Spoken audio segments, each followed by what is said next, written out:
दोस्तों, आज हम बात करेंगे भारतीय जनता पार्टी और राष्ट्रीय स्वयंसेवक संघ के एक बहुत बड़े टूल का, जिसकी बदौलत 1975 के बाद से एक नैरेटिव चलाकर आज पिछले 11 सालों से सत्ता पर काबिज है। दोस्तों, मैं नरेंद्र कुमार बातचीत के इस एपिसोड में आपका स्वागत है। आइए आज हम बात करेंगे आपातकाल पर। तो दोस्तों, बहुत तरह के झूठे नैरेटिव, बहुत तरह के झूठी बातें फैलाकर जनता के बीच में जनता को बरगलाकर आज सत्ता पे भारतीय जनता पार्टी जमी हुई है। तो वो टूल क्या था? वो टूल था 1975 में इंदिरा गांधी द्वारा जारी किया हुआ आपातकाल। तो आइए आज हम आपातकाल के ऊपर चर्चा करते हैं और समझते हैं कि वास्तव में आपातकाल में क्या हुआ था और आपातकाल क्यों घोषित किया गया था। आज भारतीय जनता पार्टी जो पिछले 11 सालों से सत्ता पर काबिज है, 1975 में इंदिरा गांधी द्वारा लगाए गए आपातकाल को एक हथियार के रूप में इस्तेमाल कर जनता के भीतर डर पैदा कर उनकी लोकतांत्रिक शक्ति को हरण कर सत्ता लूटने में कामयाब होती आ रही है। यही डर जनता को सड़कों पर आने से रोक भी रही है। आपातकाल को आज दोस्तों 50 साल हो गए, जो भाजपा के लिए एक बहुत बड़ा अवसर लेकर आया था, आज उसी का इस्तेमाल कर सत्ता पर काबिज होने में कामयाब हुआ है। तो क्या आपातकाल इतना भयावह था जो भाजपा इसकी बार बार जनता को इसका डर दिखाती है? आइए आज हम आपातकाल की सच्चाई और भाजपा के पिछले 11 सालों की क्रूर और भयावह राजनीति को समझें। एक पीढ़ी गुजर गई आपातकाल को लगे, आज की युवा पीढ़ी को शायद ही मालूम होगा कि आपातकाल क्या है। तो दोस्तों, आपातकाल संविधान में दर्ज एक व्यवस्था है जो देश में अराजकता, अस्थिरता, बाहरी देशों के आक्रमण और युद्ध के हालात में जनता की बेहतरी के लिए इस्तेमाल किया जाता है। जनता को प्राप्त कुछ अधिकारों को विरमित कर दिया जाता है और स्थिति सामान्य होने पर बहाल कर दिया जाता है। अभी तक 3 बार आपातकाल देश में लगाया गया है। पहला 1962 में जब चीन ने भारत पर आक्रमण किया था, दूसरी बार 1971 में जब पाकिस्तान ने हमला बोला था भारत के ऊपर, तीसरी बार 1975 में जब हमारे देश में आंतरिक कलह, अराजकता का माहौल पैदा हो गया था, देश में गृह युद्ध जैसे हालात बन गए थे, चारों तरफ सरकारी संपत्तियों को नुकसान पहुंचाया जा रहा था, लोगों को और सेना को विद्रोह के लिए उकसाया जा रहा था। इन आंतरिक परिस्थितियों को बारीकी से समझने की जरूरत है दोस्तों। 1966 में इंदिरा गांधी के प्रधानमंत्री बनने के बाद मोरारजी देसाई कांग्रेस से अलग होकर मौके की तलाश में लगे हुए थे। कांग्रेस टूट चुकी थी। इसके बावजूद 1971 के आम चुनाव में भारी बहुमत से जीत हासिल कर इंदिरा सरकार बनाई, जो क्षुब्ध विपक्षी पार्टियों को हजम नहीं हो रहा था। 518 लोकसभा सीटों में कांग्रेस 352 सीटें जीती थी। भारी बहुमत से जीतकर इंदिरा गांधी ने सरकार बनाई। इंदिरा गांधी के लिए भारी जीत के बावजूद भी परिस्थितियां अनुकूल नहीं थी। 1971 में पाकिस्तान ने जब भारत पर हमला किया, इस युद्ध में भारत की विदेशी दबाव और घेराबंदी के बावजूद इंदिरा गांधी के कुशल नेतृत्व ने पाकिस्तान के 2 टुकड़े कर दिए। विदेशी शक्तियां हतप्रभ थी। अमेरिका के नेतृत्व में भारत को कमजोर करने की साजिश रची जा रही थी। कांग्रेस की अंदरूनी कलह और टूट और क्षुब्ध नेताओं की महत्वाकांक्षा ने एक ऐसी परिस्थिति पैदा कर दी कि देश आजादी के 30 साल बाद विघटन के कागार पर खड़ा हो गया।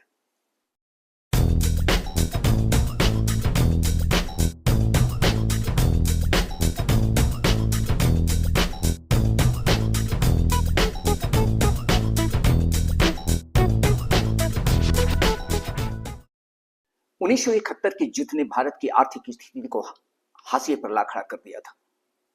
इन परिस्थितियों के बाद भी भारत ने कभी अंतर्राष्ट्रीय शक्तियों के साथ समझौता नहीं किया और हर तरह से मुंहतोड़ जवाब दिया। अमेरिकी खुफिया एजेंसी CIA भारत को कमजोर करने में लगी थी, जिसमें यहाँ के क्षुब्ध नेताओं का अंदरूनी समर्थन प्राप्त था। इन सब परिस्थितियों को ध्यान में रखते हुए विश्व को भी भारत की ताकत का एहसास कराना जरूरी था। इसी क्रम में इंदिरा गांधी ने विश्व को भारत की शक्ति को प्रदर्शित करने के लिए 1974 में आपने परमाणु शक्ति का परीक्षण किया। पूरी दुनिया भारत की ताकत को देखकर हतप्रभ थी। देश को अपनी कुशल राजनीति के बल पर इंदिरा गांधी देश को शक्तिशाली और समृद्ध राष्ट्र बनाने की दिशा में लेकर आगे बढ़ रही थी। इसी बीच घात लगाए मौके की तलाश में लगे कुछ अति महत्वाकांक्षी नेता राजनारायण, जो रायबरेली से इंदिरा गांधी के खिलाफ चुनाव लड़ा था, सरकारी मशीनरी का दुरुपयोग करने का इल्जाम लगाते हुए इलाहाबाद हाई कोर्ट में एक याचिका दायर कर दी। इल्जाम भी बड़ा अजीबोगरीब था। याचिका में यह जिक्र किया गया कि भीड़ को प्रभावित करने के लिए इंदिरा जी के लिए ऊंचे मंच का निर्माण कराया गया और सरकारी मुलाजिमों द्वारा चुनाव प्रचार करवाया गया। हालांकि उस समय की न्यायपालिका बिल्कुल निष्पक्ष और ईमानदार हुआ करती थी। 12 जून 1975 को हाई कोर्ट के फैसले ने इंदिरा गांधी की सदस्यता रद्द कर दी और 20 दिन का समय दिया था ताकि सुप्रीम कोर्ट में अपील दाखिल की जा सके। सुप्रीम कोर्ट ने हाई कोर्ट के फैसले पर रोक लगा दिया। इसके बावजूद इंदिरा गांधी पर इस्तीफा देने का दबाव बनाने के लिए पूरे देश में उग्र आंदोलन खड़ा कर दिया गया। सत्ता की लालच पाले कुछ कांग्रेसी नेता, राष्ट्रीय स्वयंसेवक संघ, जनसंघ जो आज का भारतीय जनता पार्टी है, और कुछ समाजवादियों ने देश में अराजकता की स्थिति पैदा कर दिया और विद्रोह कर दिया। इस विद्रोह में सबसे बड़े महत्वाकांक्षी गांधी युग के नेता रहे दूसरा गांधी बनने की चाहत में देश को बर्बादी के कगार पर ला खड़ा किया। उस समय की परिस्थितियों पर गौर करें तो कोई भी होता उसके पास आपातकाल ही एकमात्र विकल्प था, जिसके लिए हमारा संविधान भी इजाजत देता है। जयप्रकाश नारायण ने जो आंदोलन का नेतृत्व कर रहे थे, उनके समकक्ष रहे विनोबा भावे ने आपातकाल को अनुशासन पर्व की संज्ञा दी थी। यह जानने योग्य बात है कि जयप्रकाश जी और विनोबा भावे सर्वोदय आंदोलन के प्रणेता थे। विनोबा भावे के अंदर राजनीतिक प्रतिस्पर्धा नहीं थी। वे एक महान समाज सुधारक और स्वतंत्रता सेनानी थे, जिन्होंने भारतीय समाज में गहरी छाप छोड़ी। उन्होंने भूदान आंदोलन का नेतृत्व किया, जिसका उद्देश्य भूमिहीन किसानों को भूमि प्रदान करना था। उनके कार्यों और विचारों की प्रशंसा आज भी की जाती है। उन्हें भारत रत्न से भी सम्मानित किया गया था। आपातकाल के दौरान जॉर्ज फर्नांडिस पर हुए पुलिसिया अत्याचार की चर्चा की जाती है, लेकिन यह बताना जरूरी है कि जॉर्ज फर्नांडिस ने पूरे रेलवे को, जनता का जो लाइफलाइन है, उसे खत्म करने में लगे थे। अनिश्चितकालीन हड़ताल कर रेलवे को ठप कर दिया था। रेलवे की संपत्तियों को नुकसान पहुंचाया जा रहा था। जनता के सामने विकराल संकट खड़ा हो गया था। देश रुक सा गया। यहां तक कि इंदिरा गांधी को बम से उड़ाने की साजिश भी रची जा रही थी। दूसरी ओर जयप्रकाश नारायण ने सभी सरकारी अधिकारियों, कर्मचारियों, नागरिकों, यहां तक कि फौज को भी इंदिरा के खिलाफ विद्रोह करने के लिए उकसा रहे थे। इन सब अनिश्चितताओं से उबरने के लिए आपातकाल ही एकमात्र विकल्प था। यदि आपातकाल का इस्तेमाल उस वक्त नहीं किया जाता तो भारत की स्थिति आज जो बांग्लादेश की स्थिति है और श्रीलंका की स्थिति है, वैसी हो जाती और हमें एक बार फिर गुलामी के रास्ते पर धकेल दिया जाता। सभी राजनीतिक नेताओं को जेलों में अच्छी व्यवस्था के तहत सम्मान के साथ रखा गया। देश को व्यवस्थित करने में सरकार को 21 महीने लग गए। आपातकाल हटा ली गई और 1977 में लोकसभा चुनाव हुए। पूरी तरह इंदिरा जी ने लोकतंत्र को जिंदा रखा।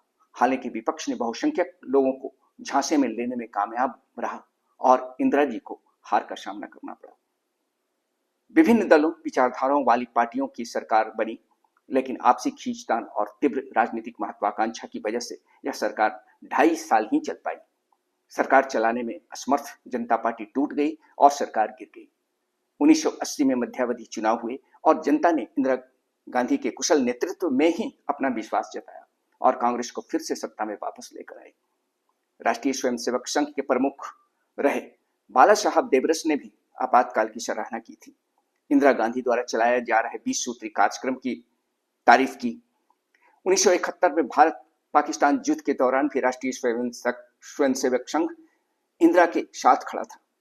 संविधान के नियमों के तहत इंदिरा गांधी ने उस वक्त की परिस्थितियों को देखते हुए जो भी निर्णय लिया वो देश हित में था।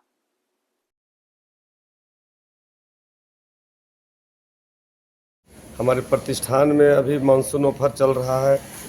बिल्डिंग मटेरियल के सभी सामान में 10% अतिरिक्त डिस्काउंट दिया जा रहा है। आप सभी लोग संपर्क कर सकते हैं और देख। अब जरा हम मोदी जी के 11 सालों के अघोषित आपातकाल पर नजर डालें तो आज लोकतंत्र को पूरी तरह उन्होंने ध्वस्त कर रखा है। संविधान को धत्ता साबित करने में लगे हुए हैं। 1977 आपातकाल के दौरान दो ही मीडिया, प्रिंट मीडिया अखबार और मास मीडिया रेडियो बखूबी अपने कर्तव्य निभा रही थी। भड़काऊ सामग्री छापने वाले अखबारों पर प्रतिबंध अनिवार्य था। आज की मीडिया पर नजर डालें तब सारे के सारे सरकार की गुलामी और वंदना में लिप्त हैं, जिसकी वजह से समाज का एक बहुत बड़ा वर्ग पिछड़ता चला जा रहा है। आज की मीडिया की हालत 1975 की परिस्थितियों से भी बदतर हो चुकी है। दबे कुचले पिछड़े लोगों की आवाज को दबाया जा रहा है। सरकार आज कुछ खास पूंजीपतियों के साथ खड़ी है। आज गरीबी, भूखमरी और व्याप्त अराजकता को मीडिया के माध्यम से ढकने की कोशिश की जा रही है। पूरे राज्य तंत्र को मोदी अपने कब्जे में कर रखा है। औपचारिक आपातकाल की घोषणा किए बिना मीडिया, जुडिशियरी, विधायिका और कार्यपालिका को अपने वश में कर रखा है। भारत एक निर्वाचित तानाशाही की ओर बढ़ रही है। हमें विश्व पटल पर हर क्षेत्र में मुंह की खानी पड़ रही है। हाल ही में बिना किसी सूचना के अनेक यूट्यूब चैनलों, सोशल मीडिया और वेबसाइट्स तक की पहुंच को अवरुद्ध कर रखा है। सभी तरह के दूरदर्शन चैनलों को अपना गुलाम बना रखा है। कई पत्रकारों, समाज सेवकों, एक्टिविस्टों को जेलों में बंद कर दिया है। जेलों में सरकार के खिलाफ बोलने और लिखने वालों को यातनाएं दी जा रही है। सरकार के खिलाफ बोलने वालों की आजादी छीन ली गई। मोदी सरकार एक डरी हुई सरकार है। हाथरस में एक लड़की के बलात्कार पीड़ित की लाश को रातों रात जलाए जाने की घटना की रिपोर्टिंग करने आए सिद्दीकी कप्पन को कई सालों तक बिना ट्रायल के जेल में रखा। अवरुद्ध आदेश जारी कर जम्मू और कश्मीर में इंटरनेट सेवाएं बंद कर दी गई। श्रीनगर प्रेस क्लब को बंद करवा दिया गया। मीडिया और न्यायपालिका की स्थिति बद से बदतर होती चली जा रही है। सरकार पूरी तरह से बदले की भावना से कार्य कर रही है। छत्तीसगढ़ और झारखंड में अपने अधिकारों की लड़ाई लड़ रहे आदिवासियों के ऊपर जुल्म ढाई जा रही है, जिनके जीने के अधिकार तक को छीना जा रहा है। माओवाद खत्म करने के नाम पर सरकार मानवाधिकार उल्लंघन कर जल, जंगल और जमीन को लूट और लुटवा रही है। मणिपुर, छत्तीसगढ़ और जम्मू कश्मीर की आज स्थिति फिलिस्तीन के गाजा पट्टी जैसी हो चुकी है। आर्थिक समानता, असफल विदेश नीति, जातीय हिंसा, आर्थिक मंदी, भ्रष्टाचार और धार्मिक असहिष्णुता पूरे देश को अपनी गिरफ्त में ले चुकी है। दोस्तों, मेरी कोशिश है कि सच्चाई लोगों को मालूम हो, क्योंकि गुलाम मीडिया कभी आपको सच्चाई नहीं दिखाएगी। झूठ का बोलबाला है। आज जनता के बीच डर का माहौल बना दिया गया है। लोग सड़कों पर उतरने और सरकार के खिलाफ बोलने में डर रहे हैं।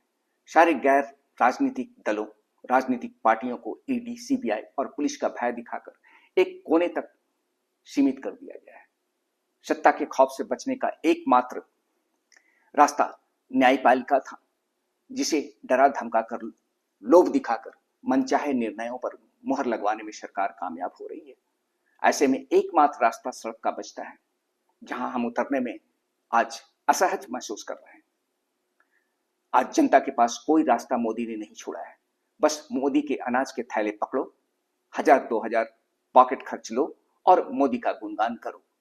शिक्षा, स्वास्थ्य की सोचो मत, बस जिंदा रहो, क्योंकि देश खतरे में है। इसी तरह का नैरेटिव चलाकर पिछले 11 सालों से सत्ता में बने हुए हैं आज के मोदी जी। थैंक यू, धन्यवाद। आज के लिए बस इतना ही। स्वस्थ रहिए, खुश रहिए।